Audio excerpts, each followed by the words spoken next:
Meanwhile, I don't mind sharing the starting the content.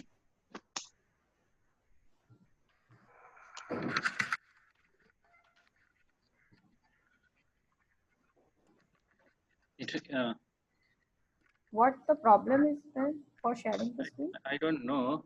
I just recopy the thing. Now you can hold Yeah, your presentation. just a second, ma'am. Without PPT, if you don't mind, I can share my paper. Okay. Meanwhile, I am trying to solve my issue.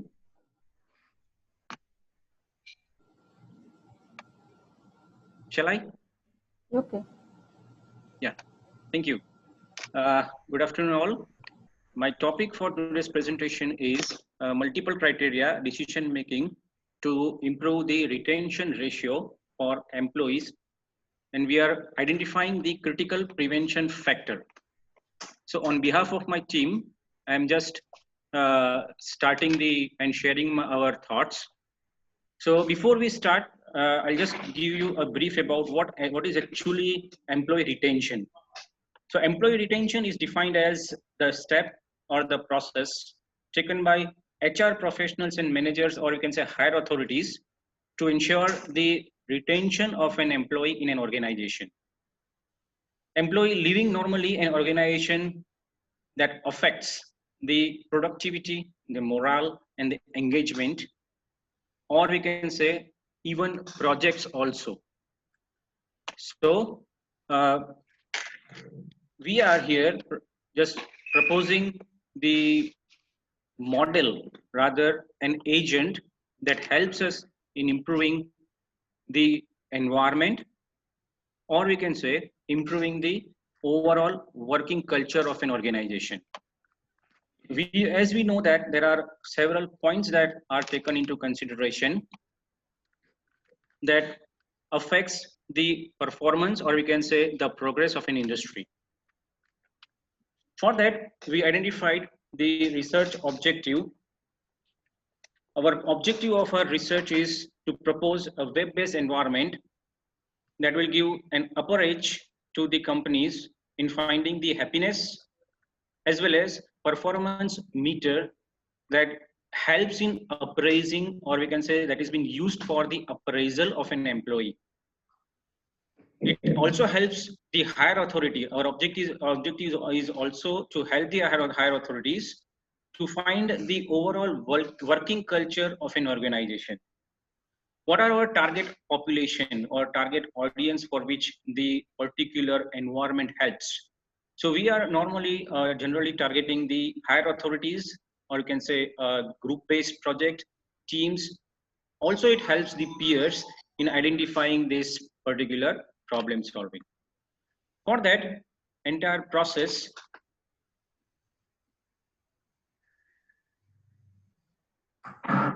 we are having a model which starts with identifying the criteria.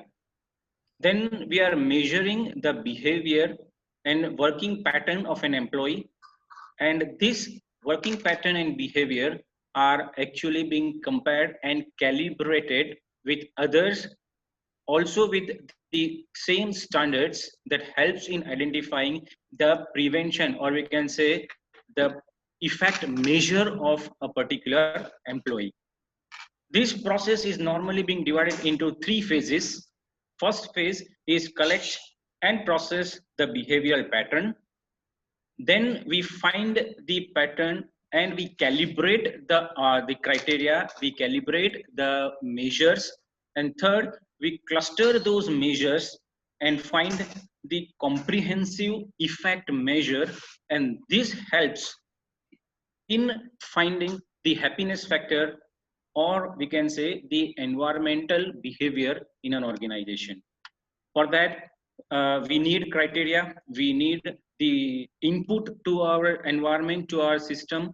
Now when we talk about an input, when we talk about the criteria, we tried to find out few criteria, and then based on the behavior of the criteria, we divided those criteria into several factors. Like we have a straight inputs, we have few gray grayness affect to the particular input.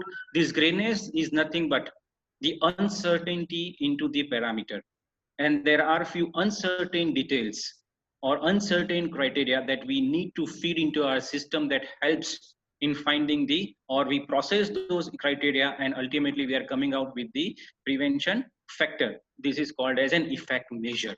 For that we are using multi-objective gray situation decision making theory. This theory normally classifies the input parameter into three different scales: upper scale, center scale, or lower scale.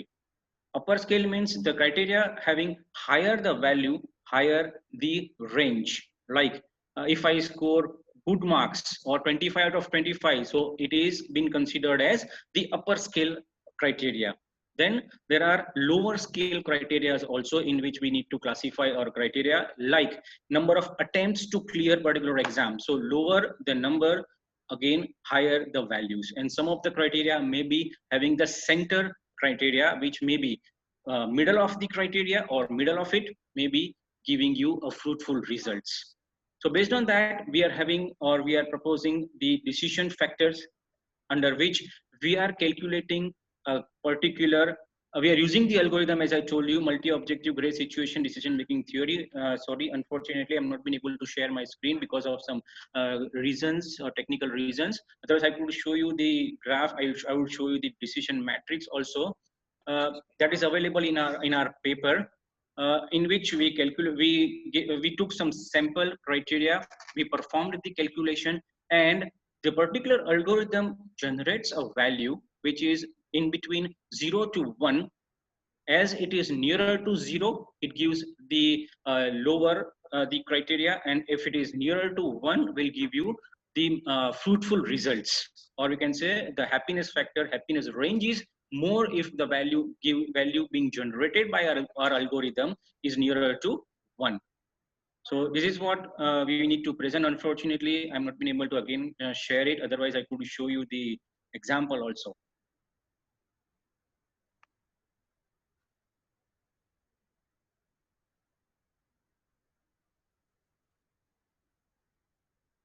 Yeah. Hello. Yeah. Yes. uh, You done Still, with your actually, I'm not been able presentation, to. right? Okay, Yeah. no problem. No problem. Thank you, Neil.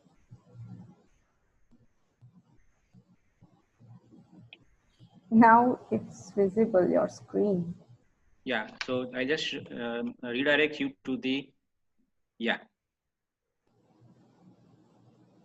And you have only last 1 minute for your presentation. So go ahead with your conclusion.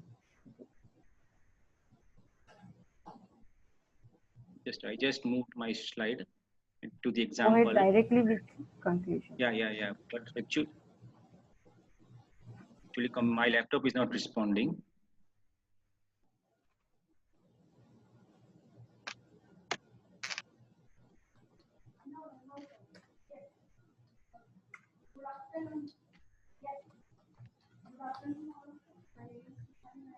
It is creating problem again. Yeah, So it's a problem. So go ahead with your conclusion. right. Yeah. So what we are proposing here is, we are proposing a formal model that provides, or it works like an agent.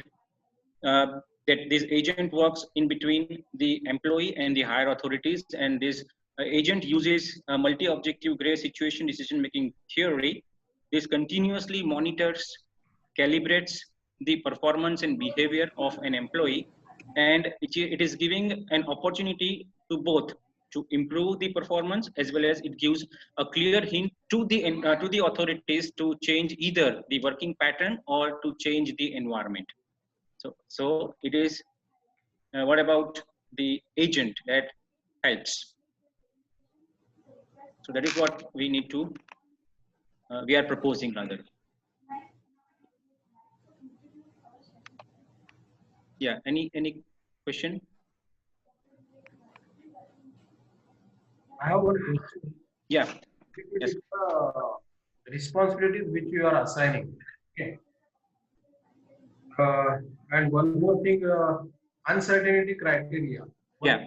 About So what are the metrics to just consider the various criteria for this retention ratio or employee retention ratio? What you are going to present in your paper, that is multiple criteria decision making to improve retention ratio of Yeah. employees by identifying and analyzing critical prevention factor.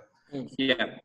This particular analyzing or identifying, these are the only critical sections. How you are going to See, these criteria changes. These criteria changes normally over a period of time. So initially, we considered few criteria on which we performed the calculation, and calculation gives a result, and then we just calibrated that result with the peers. So, for example, if I perform that criteria on one of the employee, similarly that criteria has been applied on this another employee, and then the calibration takes place that compares and contrasts and gives you a one number, one effective, we can say comprehensive or cumulative effect measure, and that indicates the environment. So initially we fixed up with the criteria. so you have the same environment for all the employees, whatever the conducive environment you are going to supposed to provide in an organization. On the same benchmark, you have evaluative. No. It varies from an organization to organization. These are the criteria. We can create this criteria and we can apply them to our organization. So it changes. It varies depending upon the type of organization. Okay. Thank you. Thank you. Thank you, sir. Thank you, Nilesh. Okay, now we have our next presenter, Sampath Kumar. Ma'am, can you listen to us clearly? Hello. Yes. I'm sharing my slide now. Yes. Is it visible to everyone? Yes. Good afternoon, everyone. Myself, Sampath Kumar, pursuing PhD under the guidance of Dr. M. Ravi Kumar. Now I'm going to present my research paper entitled on Recognition of Kannada Handwritten Words from Answer Scripts using Machine Learning Approaches. This is the outline of my project. Kannada is a Dravidian spoken prominently by the people of Karnataka and southeastern region of Karnataka, where we are staying in Karnataka state. Around in our state, Kannada handwritten word recognition has been an evolving field of research from past few decades. So we have opted to work on handwritten word recognition.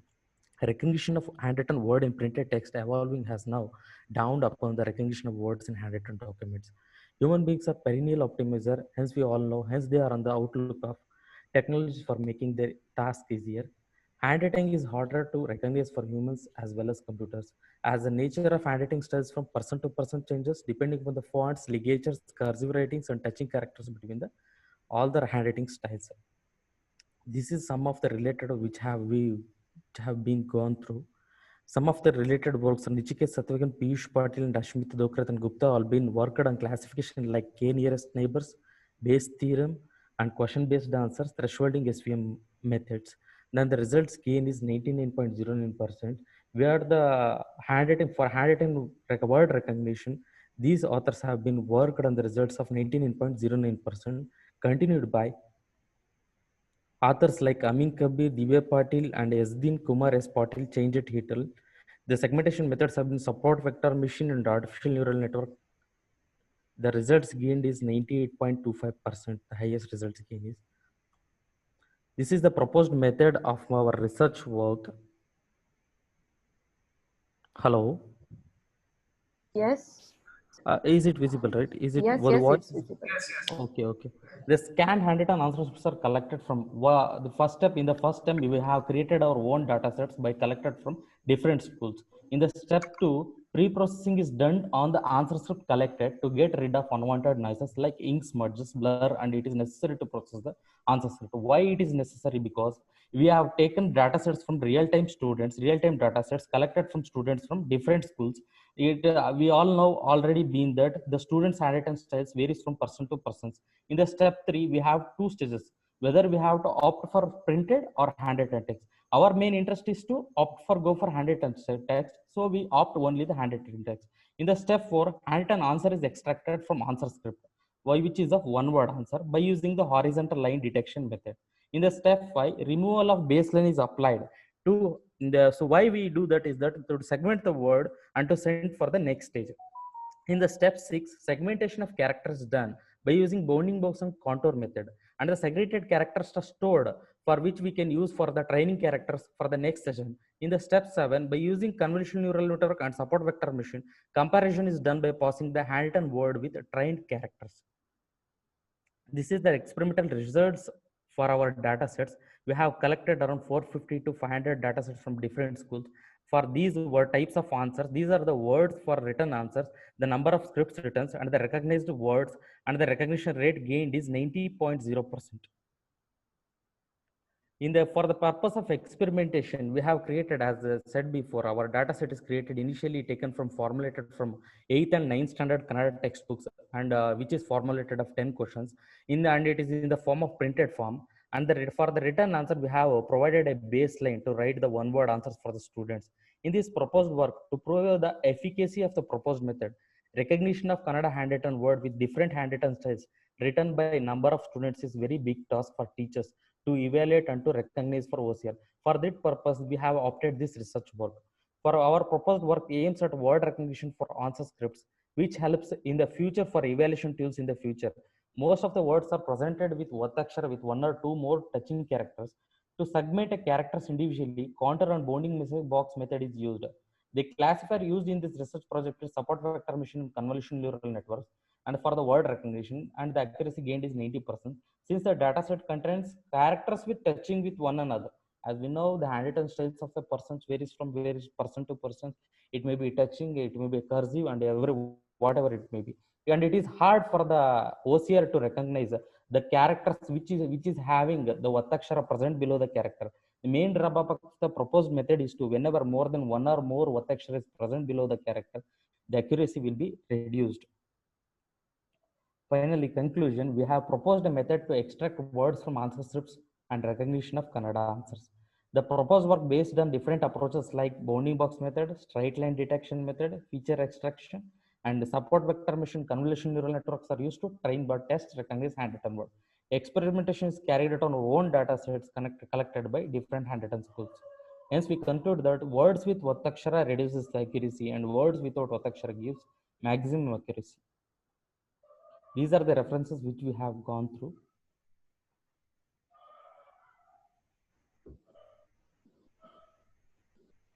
Any suggestions, please? I would like to ask one question. Sir. I'm interested in the implementation part. Which particular methodology is used? And Sir. what are the various criteria on which you have supposed to compare your systems with the existing one? What the thing is that I have surveyed many research papers regarding the word recognition, but they have worked on, many of the people have been worked on printed text, and some of them worked also for handwritten text also. But what we are using in the further is that this is small work. In the further stages, we are using this as a web app and we are providing for VGST project. We are providing this, and we are working on those things.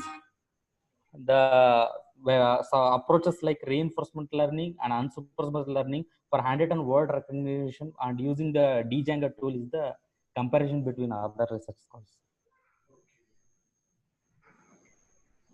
Okay, sir. Thank you. Thank you.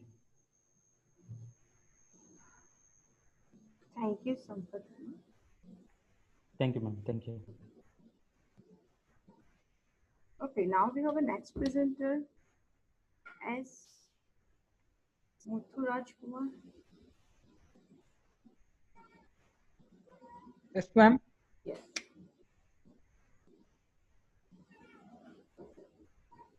Yes, you can share your screen now. Yes, ma'am. This is Sibul. Yes. Good afternoon to one and all present here. I am Dr. S. Muthuraj Kumar from Chennai, Tamil Nadu. In our paper is detection and classification of plant diseases using deep convolutional neural network. So we are predicting the diseases in the plant using the deep convolutional neural network. So our problem state means climate changes and rainfalls has been erratic over the past decade. This rejudgment cropping the harmful insects and pests with the destroy plants.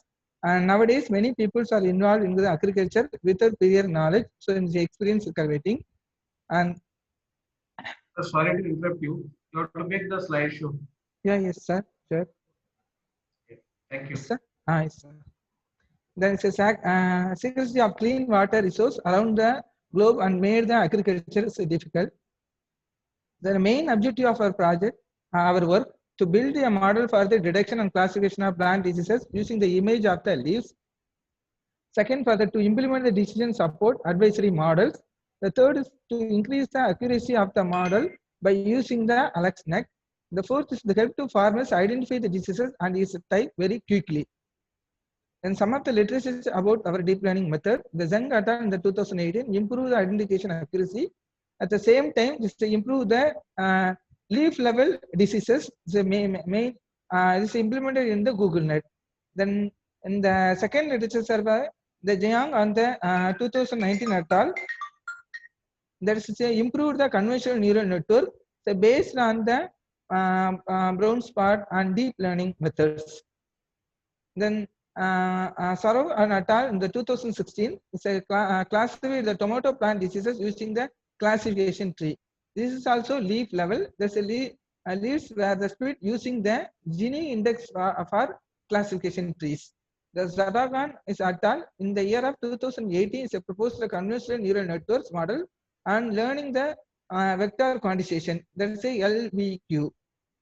This in the output of features vector of conventional part is a field the LVQ training the network. The Singh et al. The proposed the 2015 they presented an algorithm for the image segmentation technique used for the automatic detection as well as the classification of plant leaf diseases. Then some of the literature surveys the same the deep learning methods. Then our proposed main architecture diagram there's an image acquisition and image pre-processing, then feature extraction, then detection of plant diseases and classification of plant diseases. So first you are collecting the images, then applying the pre-processing method for the image processing method, then extracting some features from using the feature extraction algorithm, then detect the plant diseases, is a particular plant diseases method, then classifying the plant diseases. Then in your feature extraction method is a 4 cases, feature 1, feature 2, feature 3, feature 4. The color ratio of the green color is calculated using the mask of green threshold of HSV conversion of given RGB image. Then the second feature is the ratio of non-green part is calculated by subtracting the green ratio from the total. The third three is using the mean shift and edge detection using the context function and probability is calculated. The fourth feature is image contrast is calculated using the gray level coherence matrix. Then architecture of the feature extraction, first image acquisition and image feature extraction, then convert the RGB image to the grayscale, then apply the edge detection techniques, then generate the separate red, green, blue, gray color histogram.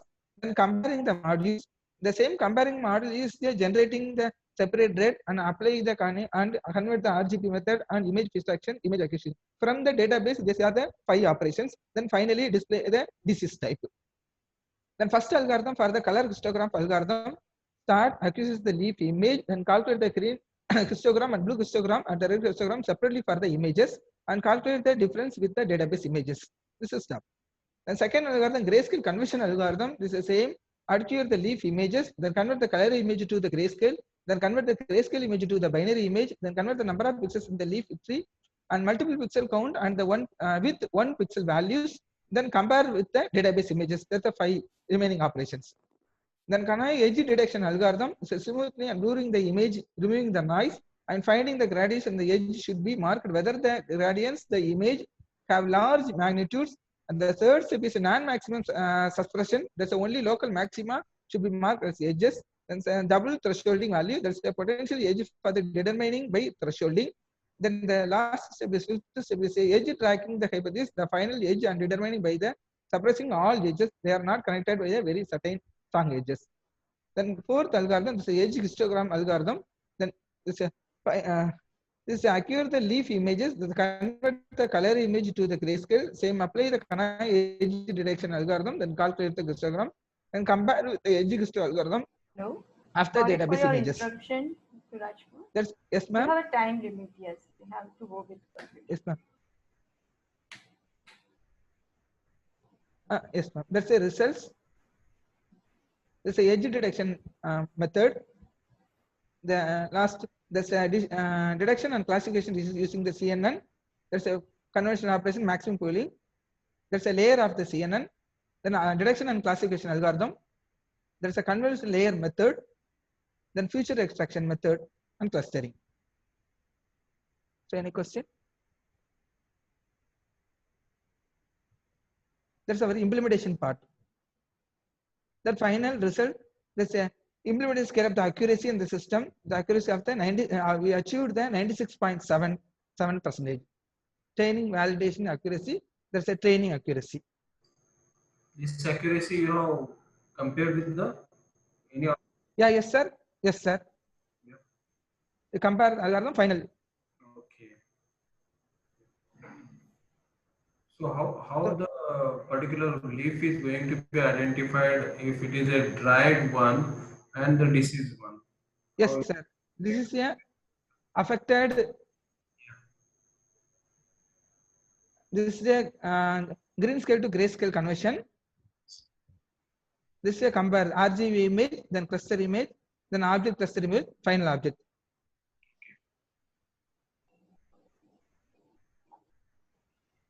This is final output result. This is a disease identified, whether the tomato early bright, there's after the diseases leaf. Right. Yes, sir. This is some of the references. Okay, sir. Thank you. Thank you, Mr. Rajkumar. Yes, our next presentation, Aisha Hakim. Should I share my screen, ma'am? Yes, you can share your screen.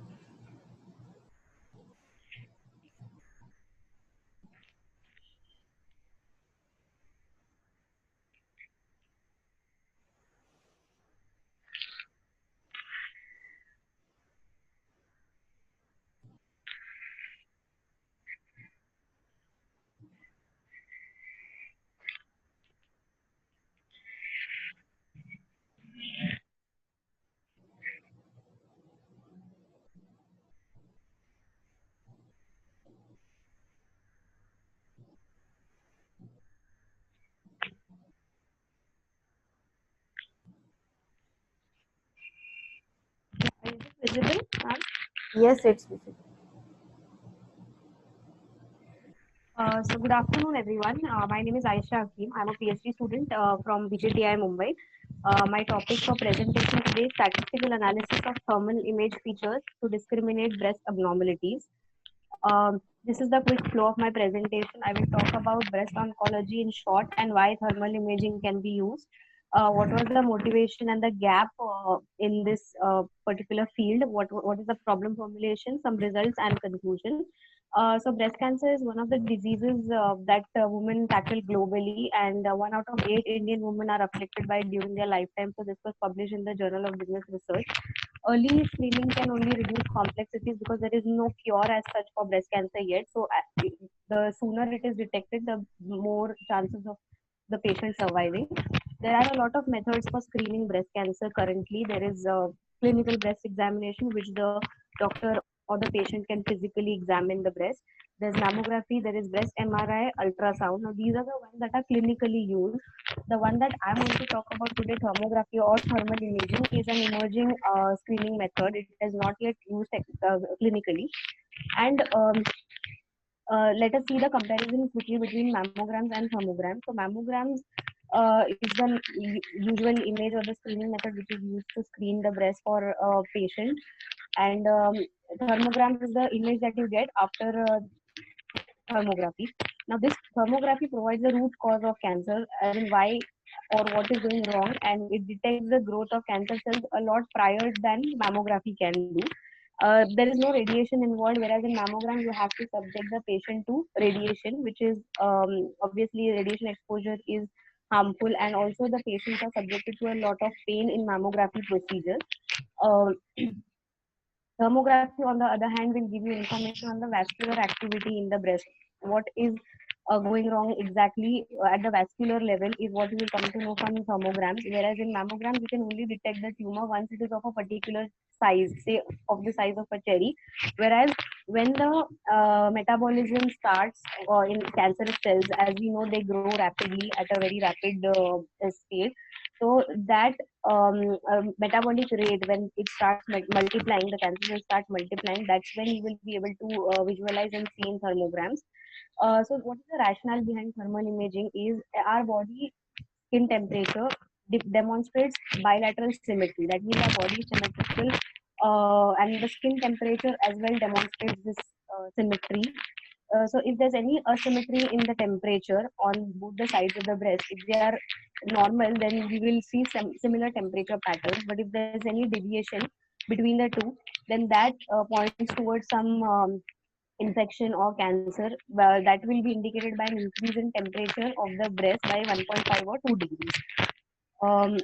And this is the formula of the Stephen Boltzmann's constant, where it shows that the amount of power radiated or the heat radiated will be directly proportional to the fourth power of temperature. That means the more the temperature, we will be able to see more heat radiated.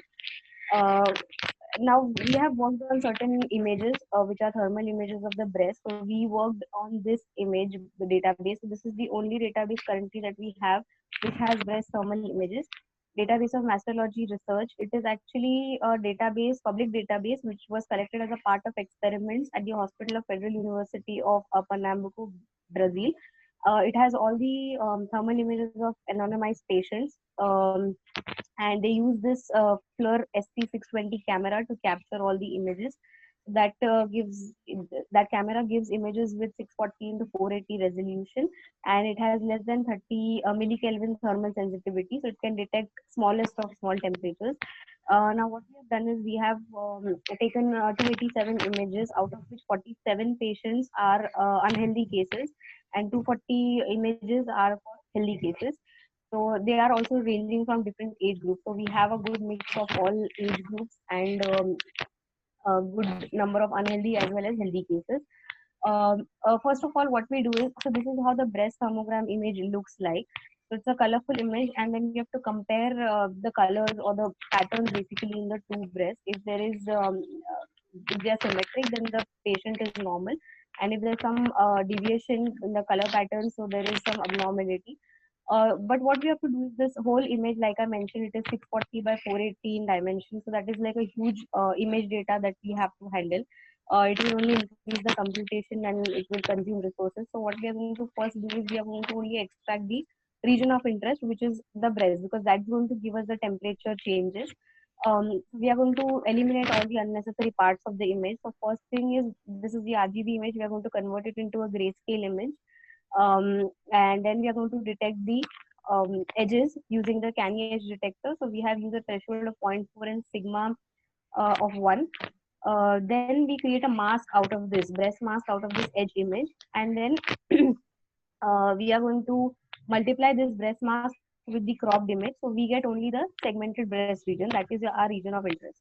And then we can also separate the left and right side of the image. So we have split it and we have kept the size of 250 into 300. So this gives us only the area of interest, and we work only on this image rather than working on the whole size image. After that, we have sorry to interrupt you, Aisha. Yeah, ma'am. You have last 2 minutes for your presentation. Please conclude. Yeah.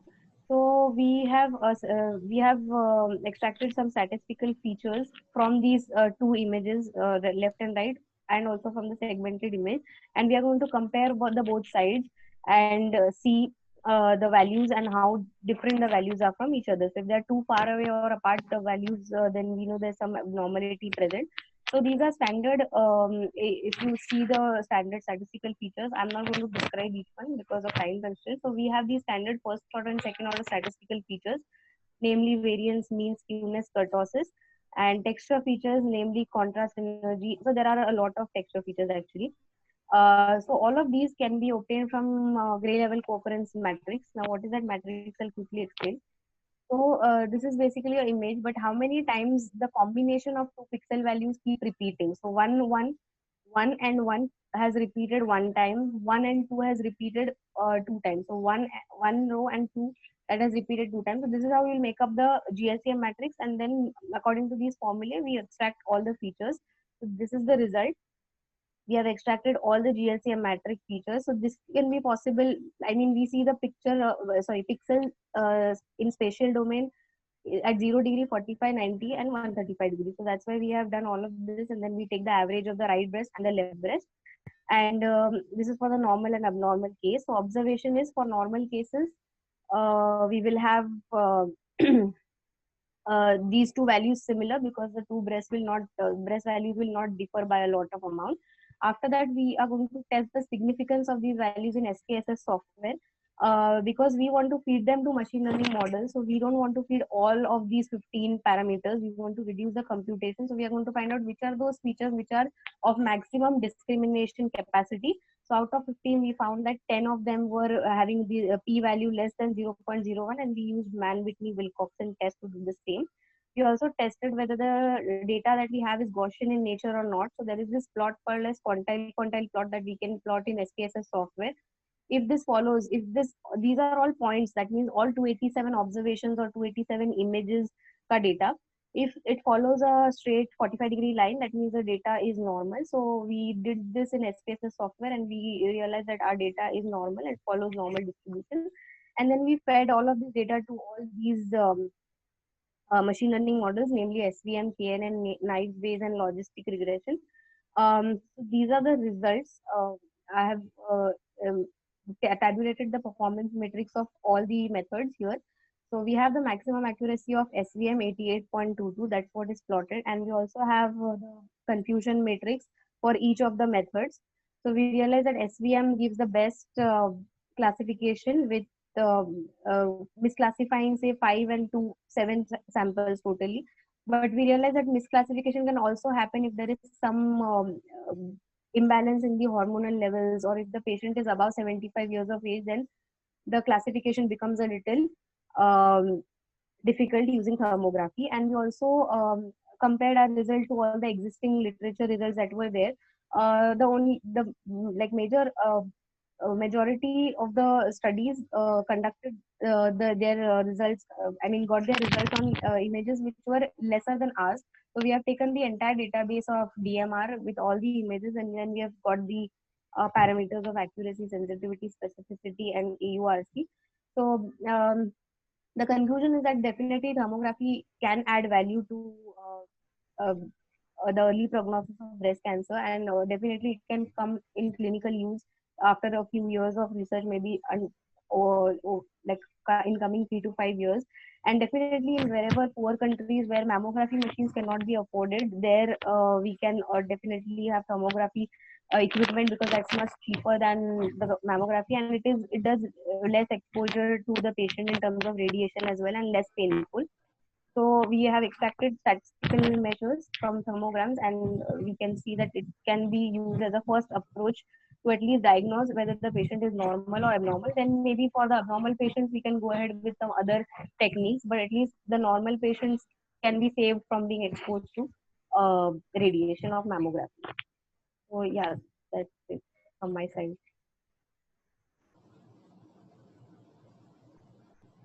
Thank you, Aisha. Thank you, ma'am. Well presented. No questions from my side. Okay. Yes, our next presenter, Prashant. I can stop sharing, ma'am. Yes, you can. Thank you. Bye. Okay. I think host can hear me. Yes. Yeah.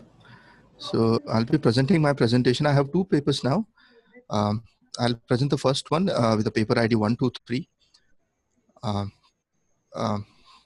I hope my screen is visible.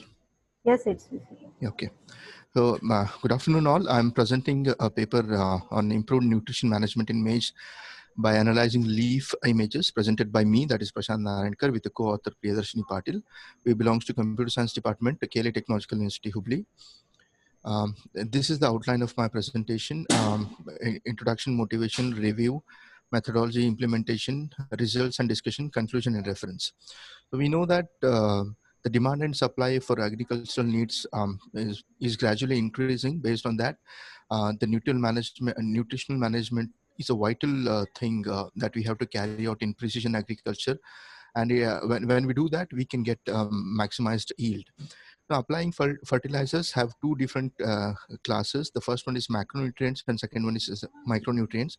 So macronutrients are needed in significant amount and micronutrients are needed in smaller amounts. So when I say macronutrients, it includes nitrogen, potassium, phosphorus, sulfur, calcium, magnesium. So when it comes to micronutrients, it includes iron, boron, zinc, and copper. So when it comes to macronutrients, I'm categorizing the maize leaf into three different fertilizers: nitrogen, phosphorus, potassium. So you can just see when there is a nitrogen deficiency in the leaf, you can see yellowish patches. When there is a phosphorus deficiency, you can see the reddish purple patches. And when there is a deficiency in potassium, yellowish decay on the leaves, you can just see.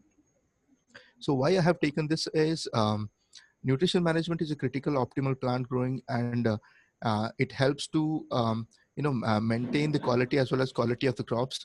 The condition is caused by environmental effects like poor sunlight, soil and health type, rainfall variation. Because of all these conditions, we may get a poor yield at the end. Majorly deficiency symptoms appear on the leaf, foliage and stem part of the plant, leading to growth of retardation and yield loss, leading revenue loss for the farmers.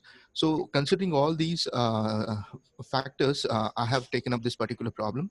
There are some reviews that I have taken out in the literature. The first paper that I have gone through is a nitrogen and potassium deficiency identification in maize by image mining spectral and true color response. This has been taken from Indian Journal of Plant Physiology. This paper focuses on nitrogen and potassium deficiency in maize, identifies the symptoms through image mining, hyperspectral and true color responses. Paper also provides the study of determine effective spectral range and significant component images of RGB intensities. The second paper speaks about plant disease detection techniques using canny edge detection and color histogram in image processing. This paper presents a method of identifying plant disease based on the color edge detection and histogram. So likewise, I have taken some more papers and I have reviewed it and have taken out the research gaps exist in between these papers. Coming on to the methodology part for my problem. Here, what is that we have done is our proposed system, we have stored image collected which are nitrogen deficit image and normal image in a data repository. Collected images are then processed using feature extraction and comparison analysis. So after pre-processing, we identify nitrogen deficiency and intensity of deficiency using segmentation leaf with RGB colors and clustering the leaf image using k-means clustering algorithm over here. Over here. The image segmentation is a basic step pattern analysis. Image segmentation involves dividing the images into different regions which are homogeneous. So the classification again is based on the intensity that the image is having. The histogram threshold segmentation says the image that are composed of varying gray ranges and separates into several peaks, each corresponding to each values. So here the images are being focused based on the intensity, and each pixel is based on each pixel is compared with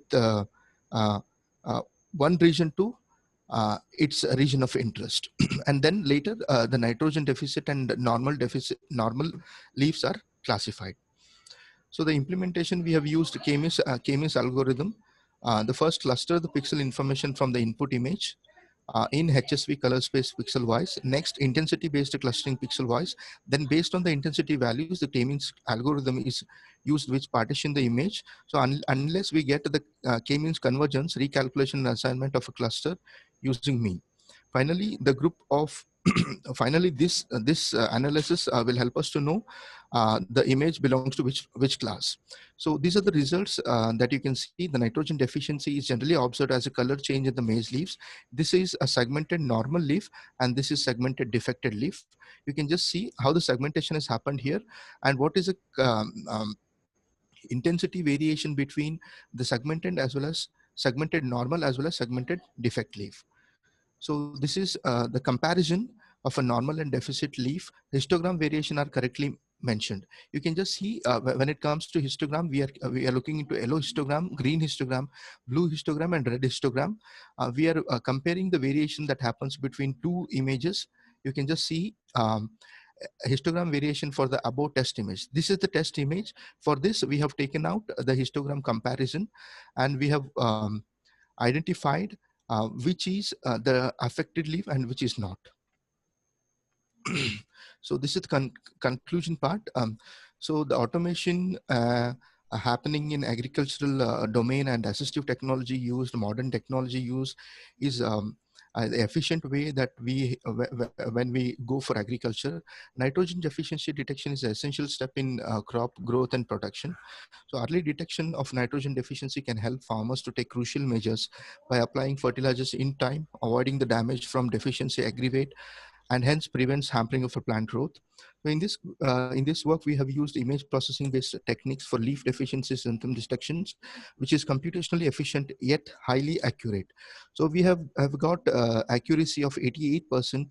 Further, the classification upon detecting the type of deficiency and appropriate measures suggestions to farmers can be taken in real-time mobile applications. So these are the references that I have taken for my study, and thank you. This is it for the first paper presentation from my end.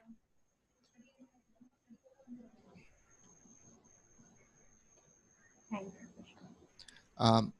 Yeah, thank you. I have one more paper to present over here.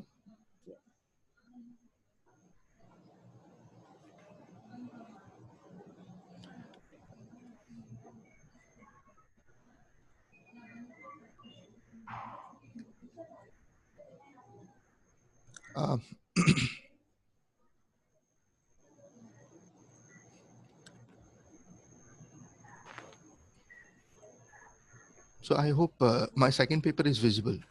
Not yet. Not yet. Double click. Yeah. Please share again your screen. Yeah, I'll do it.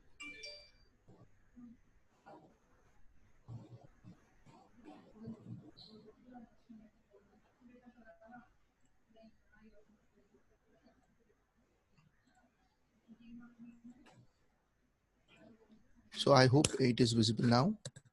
Yes, now it's Okay. Again, good afternoon all. I'm here to present my second paper, that is systematic review of video analytics using machine learning and deep learning. This is actually a survey paper. So what I have done is, how do we analyze the videos in terms of machine learning as well as deep learning? So what are the existing techniques that we do have? What are the state of the art techniques that we have in deep learning as well as machine learning? I've just made a survey, and this complete paper itself is a survey paper. It's not a research paper. So I'm presenting author is Prashant Narayankar with a co-author Dr. Vishwanath P. Baligar. We belongs to School of Computer Science and Engineering, KLE Technological University, Hubli, India. So this is my outline for presentation: introduction, motivation, research questions, methodology, results, conclusion, future scope. So we know that um, over a decade, the real needs of video surveillance is rapidly growing.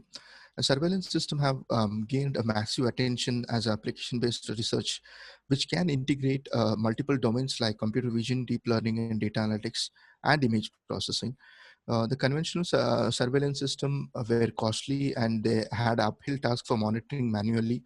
But when it comes to advanced use of surveillance system, it leads to different types of domains like accident detection, traffic management with counting number of vehicles, event and behavior recognition, identifying, tracking, and classifying humans, vehicles, and any object of interest. The study of video surveillance involves modules like object segmentation, detection, tracking, classifying in terms of its event or activity or the behavior. In this work, I'm presenting the state-of-the-art computational techniques available for modules above mentioned. The modules like object detection, segmentation, tracking. So I'll be listing out the multiple techniques available in ML as well as DL for these modules. So why we need this video surveillance, why we have to carry out this? Because uninterrupted watching of video by human is very difficult and tedious task. We know that. Intelligent surveillance system are the only solution to get a laborious task out of from the human. Intelligence should be visible in all real world scenarios. The maximum accuracy is needed in terms of detection, tracking, and recognition. So only we are going for video surveillance systems. Prediction of specific moment of or action or violence is highly useful in emergency like stampedes and riots and all. Response generation should be highly accurate in real world situations, right? For this um, uh, reason, we should go for video surveillance systems. Less time should be taken for response generation by the system. Availability of enormous data in the video forms. So for all these significant problems, we have to go for video surveillance. So why I have taken this particular thing, why I have taken this particular problem is to look for the security and surveillance issues that are very essential nowadays. The reasons acts like terrorism, increase in number of human violence in the public places, violation of traffic rules, and many other areas have highlighted the urgent need of intelligent surveillance systems. Where all we can deploy this intelligent surveillance systems, we can deploy it in terms of privacy and protections, where you can consider some ATMs, residential areas, airports, rails, bus stations, inside office buildings. There we can deploy this intelligent video surveillance systems. So the second part, when you deploy intelligent video surveillance systems, the object detection and tracking helps researchers to spotlight on the process of detecting, tracking, classifying, and monitoring activities such as static object, moving object, identification of human, and pedestrian tracking. So again comes the event and activity recognition and behavioral understanding using motion segmentation, object classification, object and activity experiences, counting objects, and classifying moving vehicles. So here, for this particular problem, we can use intelligent video surveillance. So for traffic control and monitoring also, we can use video surveillance and intelligent video surveillance systems, which describes issues like accident detection, vehicle flow rate, preventing accidents, automated speed detection, traffic low density. And these type of systems can also be used in disaster and accident management, which shows precautionary measures such as detecting fire, flood detection, safety of the workers, and many other. So for this survey, I have made some research questions, which I have listed out here. There are 6 different research questions. The question 1 speaks about the significant publications which are there in video surveillance systems.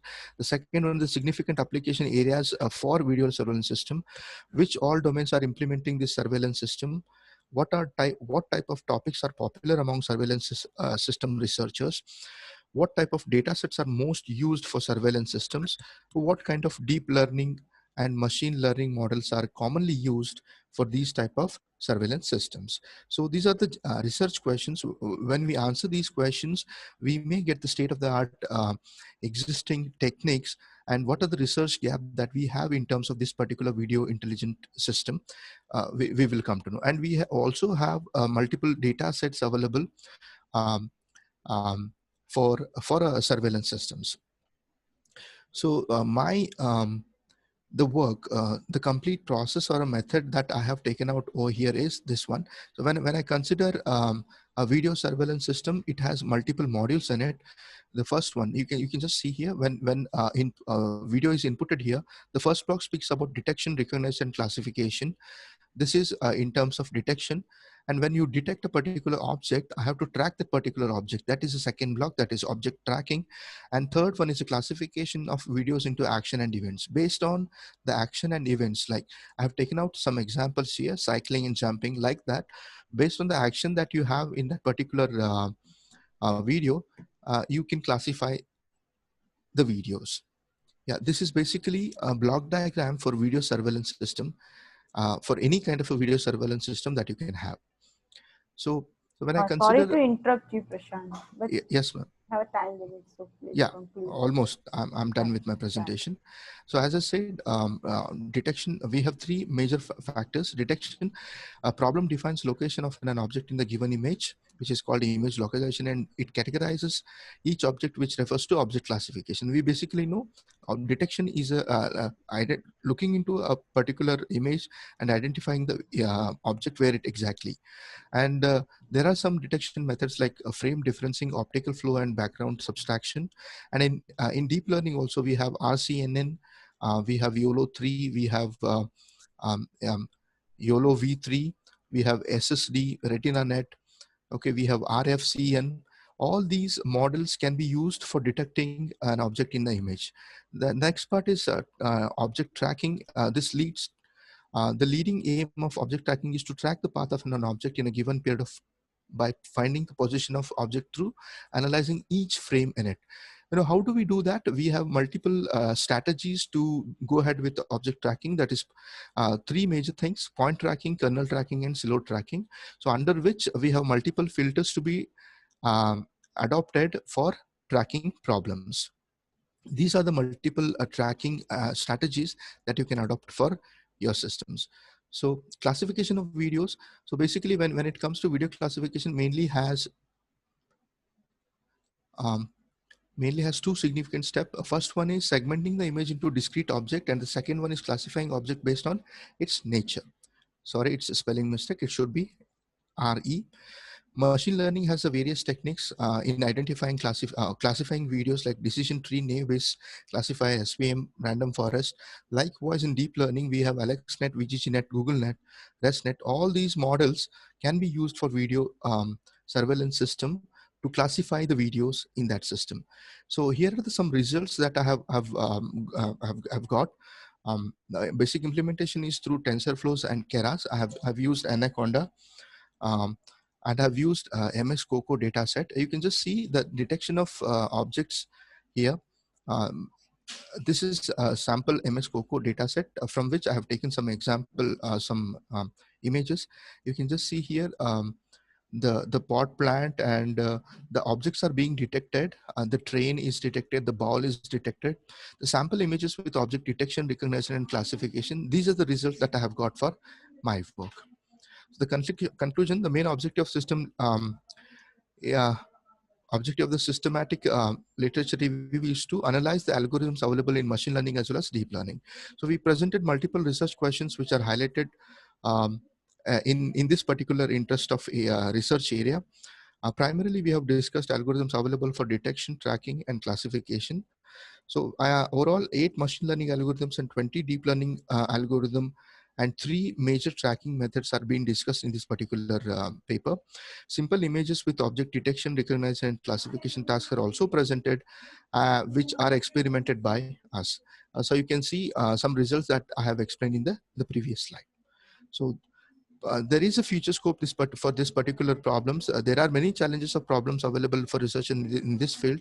Nowadays, 360-degree image and videos, abnormal behavioral detection models, crowd analysis during stampede, these can be taken as problems which are need of the hours. We may find many limitations with surveillance systems like intensity, camera movement, image with noise, shadows, such as type of problems needs accurate and optimum solutions yet. So we may work on these limitations to enhance the accuracy levels of intelligent video surveillance systems. Yeah, these are the references that I have taken for my study. Thank you. So this is it from my end. Thank you, Prashant. Yeah, thank you.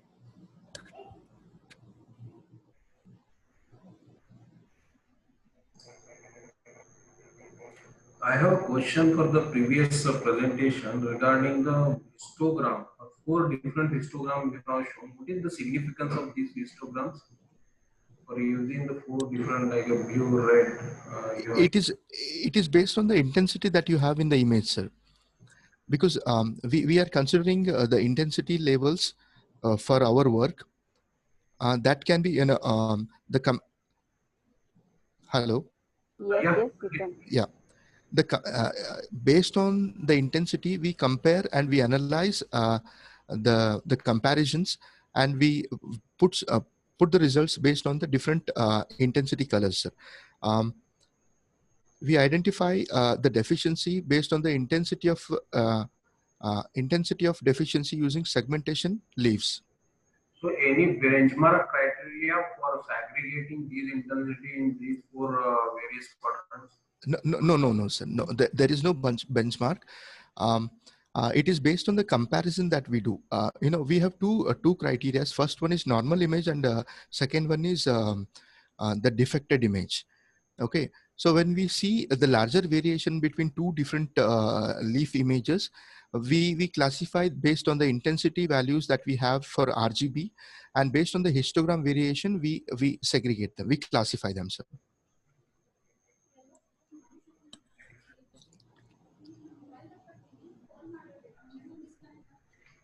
Hello, sir. Yes, sir. Yes, Thank you, sir. Okay, sir. Thank you. thank you for your presentation. Thank you.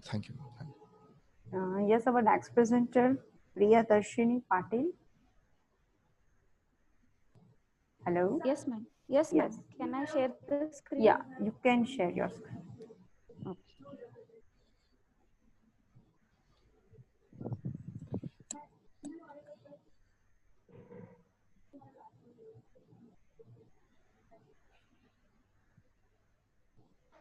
Is my screen visible? No, not yet. Please try again. You have all rights to share your screen. Okay. So I have shared my screen. Is it visible? No, not visible. Just hold on.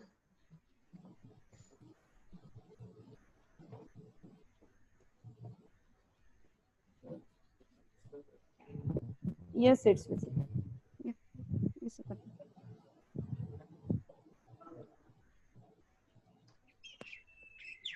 Yeah, greetings to all of you. This is Priyadarshini Patil from Makeli Technological University. So my co-author is Dr. Meena SM. I'll be presenting on optimization in artificial intelligence based devices and the algorithms for efficient training. And this is a survey paper. The contents of my presentation are going through the introduction to what is artificial intelligence. So how nowadays all the devices are using AI technology, what are the challenges in AI, the process of optimization, and further the algorithms, and then the conclusion.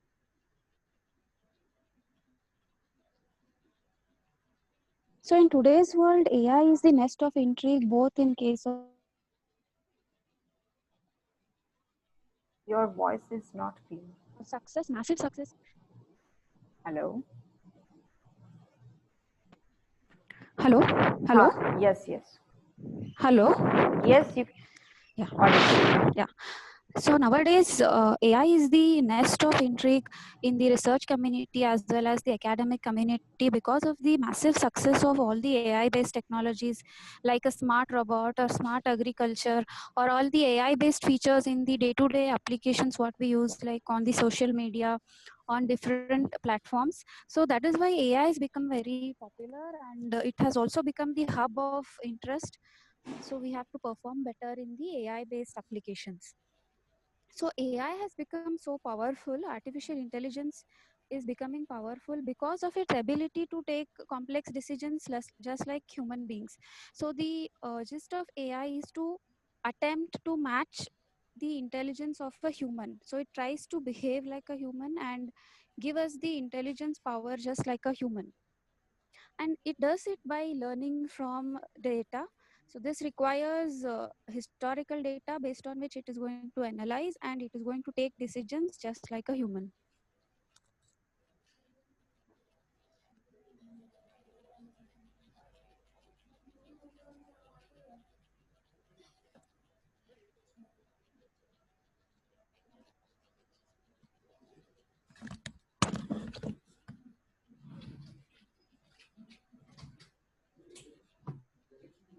today, if we consider the devices, so we have 100 million servers, we have around 3 billion mobile devices all across the globe, we have 12 billion IoT devices and 15 billion embedded devices.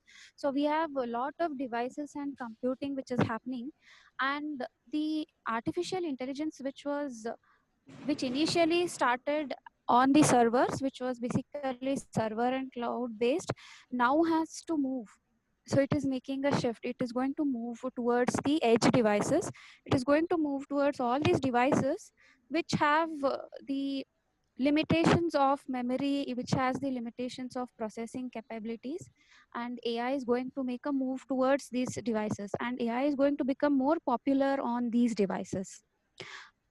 Most of the deep learning models, so these models have to accommodate themselves and perform well, maintain their performance on the constrained devices. So we said that there are going to be constraints with the memory, there is going to be constraints with the processing capabilities as well as power capabilities, and AI has to now accommodate itself on these constrained devices. The deep learning models are becoming much more better. They are giving high scalability because its ability to process large amount of data, the memory complexity, the model complexity is also increasing with that. So as I said, the intelligence is going to shift. It is already making a shift from the cloud to the edge. So on the cloud, we have the luxury of using resources. We can use unlimited amount of memory, unlimited amount of processing capabilities, and the disadvantages of having AI on the cloud is the latency. There is going to be a latency or a delay between the user and the model response. So if the user is on the device and the model is on the cloud, so it has to hit from the cloud to the inference engine on the device, which is going to lead to delay. Then there is going to be internet dependency. So there is going to be dependency on the internet, and the performance of the AI technologies is going to depend upon the strength of internet, availability of internet, and many. And also we have to take care of the privacy of the user data.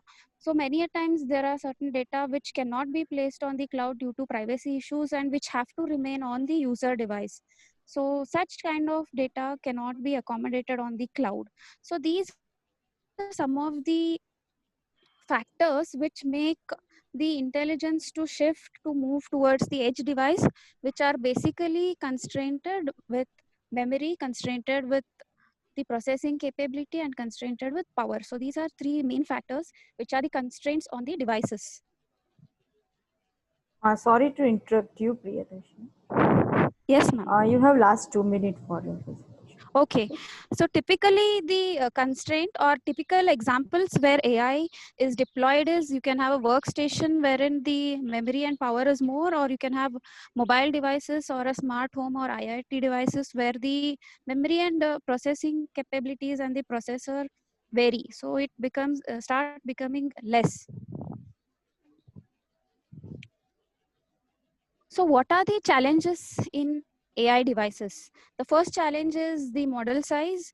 So the average model size of the top 100 apps is 75 MB, and you can look into a number of popular models which perform very well and their model size. So as the model performance is increasing, the number of layers, number of hidden layers, the complexity is increasing, which is actually making the model size bigger. Longer processing times. So the training times, you can see that many of these are taking more number of training time. The performance of the deep learning models is increasing. So the performance of the deep learning models is increasing day by day. So the performance has to remain same. So even if I move to a mobile device or if I move to an edge device, the performance should remain same in the same constraints of whatever the device is offering. And also the another challenge in AI based devices is energy efficiency. Since the deep learning models are heavy, so it is constrained by the power consumptions on the device, and generally small devices are not able to edge devices are constrained by power, and we have to give long battery life. The deep learning model has to be energy efficient in terms of the number of operations or memory references or the application runtime. So the aim has to also be consuming less power. So what Sorry can to interrupt. Your time is over. Hello. Okay, Yeah. Go yeah, with conclusion. okay.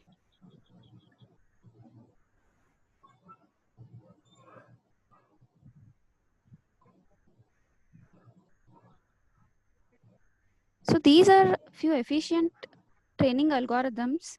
So we can go with training efficient algorithms for training, and further the efficiency can be increased by using algorithms for efficient inference, and also using hardware based techniques for efficient training and inference.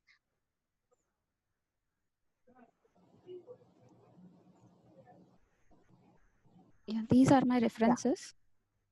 Thank you. Thank you, Priyash.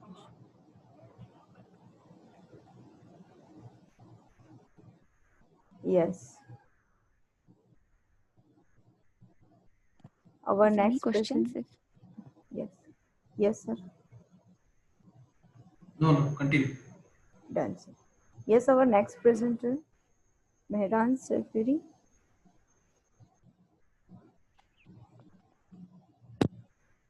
Is just not here. Hello.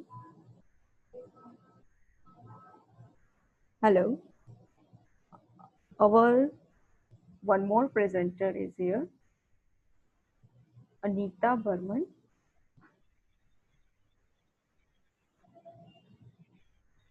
Hello, Anita. Hello. Hello, Anita. I am audible.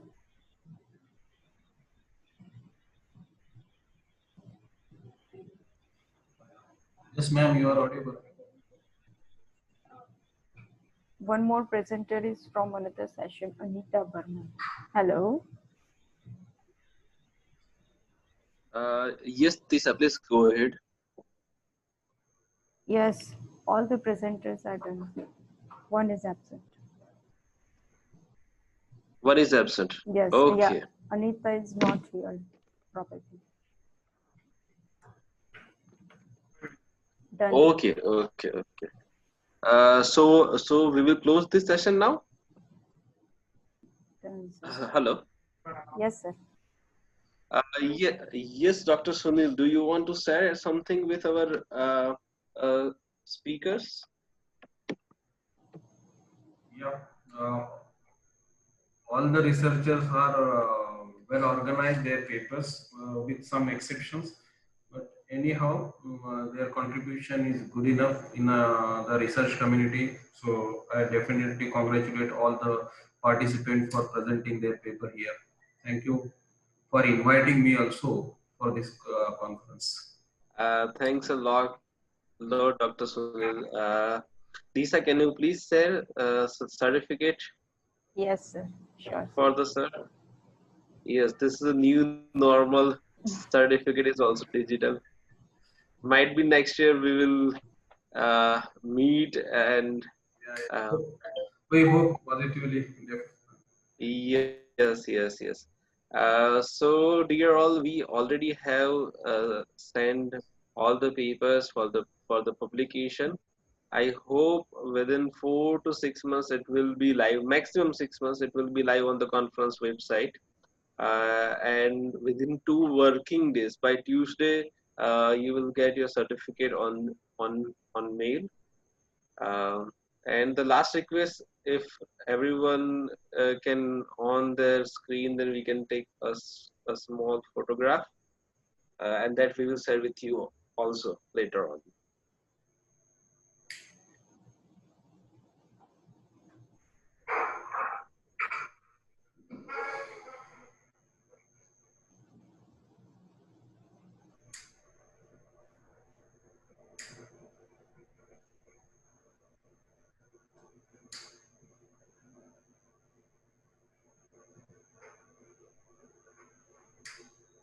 Yes, Lisa. Yes, sir. Done. Yeah. Please take a. Done. Okay. Is there any other uh, information, Lisa, or everything is done? Done, sir. Okay. Thanks. Thanks a lot, everyone. Thank you. Thank you, sir. Thanks. Thank you.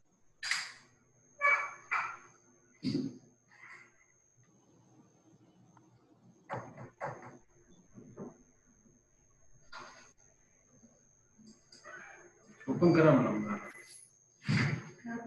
दरवाजा open